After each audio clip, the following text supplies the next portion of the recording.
करी इसके अंतर आप देखते हैं तो 50,000 है, 70,000 है, 45,000 है, 55,000 है, 23,000 है। वहीं भारतीय जनता पार्टी की मैं लीड को देख रहा था तो उसमें 5 से 7 मुझे ऐसे सीट नजर आए जिसके अंतर किसी में 1,500 हो, किसी में 2,100 है, किसी में 10,000 है, किसी में 11,000 है। तो ये संकेत है कि अयोध्या में, उत्तर प्रदेश माफ कीजिएगा, उत्तर प्रदेश में भारतीय जनता पार्टी की और सीटें घटेगी, मध्य प्रदेश में सीटें भारतीय जनता पार्टी की घटेगी, छत्तीसगढ़ में भारतीय जनता पार्टी की सीटें घटेगी। सर अब कहाँ घटेगी? अब तो बहुत आगे बड़े मार्जिन से लीड कर रहे हैं वहां पर।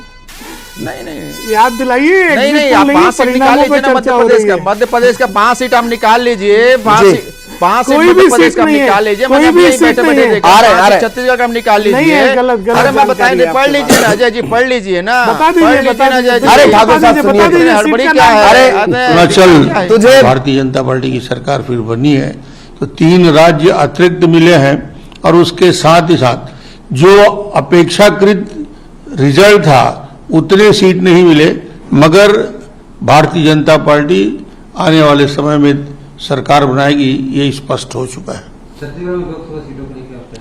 छत्तीसगढ़ में अभी तक के जो रुझान दिख रहे हैं, भारतीय जनता पार्टी पूर्व अनुमान के अनुसार फिलहाल 10 सीटों में आगे है, मगर मैं कह सकता हूं कि 10 नहीं, हम 11 में 11 लोकसभा राजनांदगांव छत्तीसगढ़ में जीतेंगे, राजनांदगांव में तो काफी आगे है। चलिए, तो डॉक्टर रमन सिंह को सुन रहे थे, उससे पहले मैंने एक शब्द बोला था तुझे, वो तुझे दरअसल कुछ इस तरह से है कि तुझे बेरहम बेमुरव्वत कहूं तो मेरी मोहब्बत की तौहीन होगी। ठाकुर साहब, अगली बार जब हम आएंगे तो थोड़ी चर्चा ईवीएम की बेवफाई को लेकर भी हो जाएगी। इन सब के बीच रुद्र विक्रम साहब हमारे साथ जुड़े हुए हैं और सब स्वागत है रुद्र विक्रम सर आपका। जी कुछ कहना चाह रहे हैं जी, आपके पास भी हम आएंगे। यादव साहब आ रहे हैं, पहले एलिया सर को सुन लेते हैं, फिर आपके पास आते हैं। एलिया सर बहुत शॉर्ट में प्लीज। वो मेरे मन की बात आपने कह दी। कल तक जो ईवीएम फिर से एक बार बदनाम हो रही थी, आज उस ईवीएम के बारे में क्या कहेंगे जी? आज ये पूछा जाना चाहिए पूरे विपक्ष से कि अब ईवीएम अच्छी कैसे हो गई, उत्तर प्रदेश में भी अच्छी हो गई, सब जगह हो गई, तो ये कैसे चमत्कार हो गया एक रात में? हाँ यादव साहब प्लीज।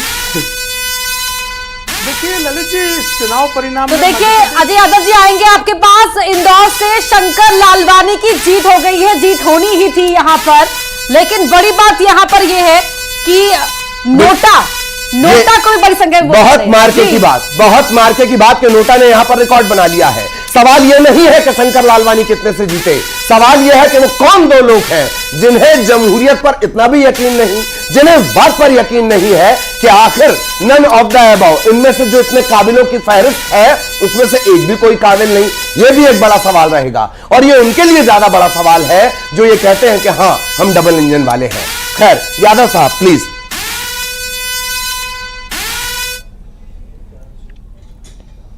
और मध्य प्रदेश संगठन ने अपनी मजबूती का प्रदर्शन किया है। 29 की 29 सीटें हम जीत रहे हैं और किसी भी सीट पे मार्जिन 30,000 से कम कहीं नहीं है। ये कांग्रेस के नेता भ्रम में ना रहे, सभी जगह कंफर्टेबल मार्जिन है और अब कहीं उलटफेर की गुंजाइश नहीं है। यादव साहब कहां तो बातें लाखों की थी, जब मध्य प्रदेश में कहां तो बातें लाखों की थी, कहां मार्जिन हजारों पे आप कह रहे हैं।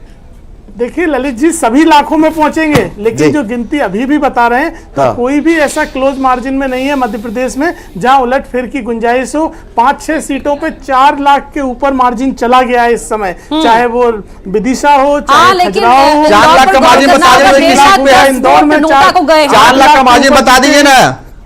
ठीक है, अरे झूठ ना बोले यादव जी, 4 लाख के मार्जिन बता दीजिए। विदिशा में 4 लाख से आगे, विदिशा में 4 लाख से और इंदौर में 8 लाख से जीत चुके हैं, 8 लाख से जीत चुके हैं इंदौर में।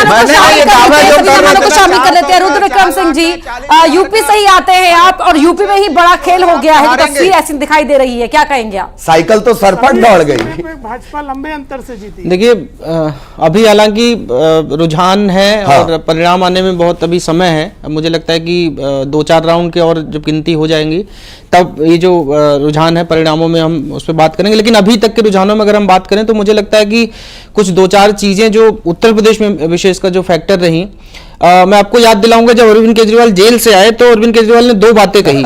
एक बात तो उन्होंने कहा कि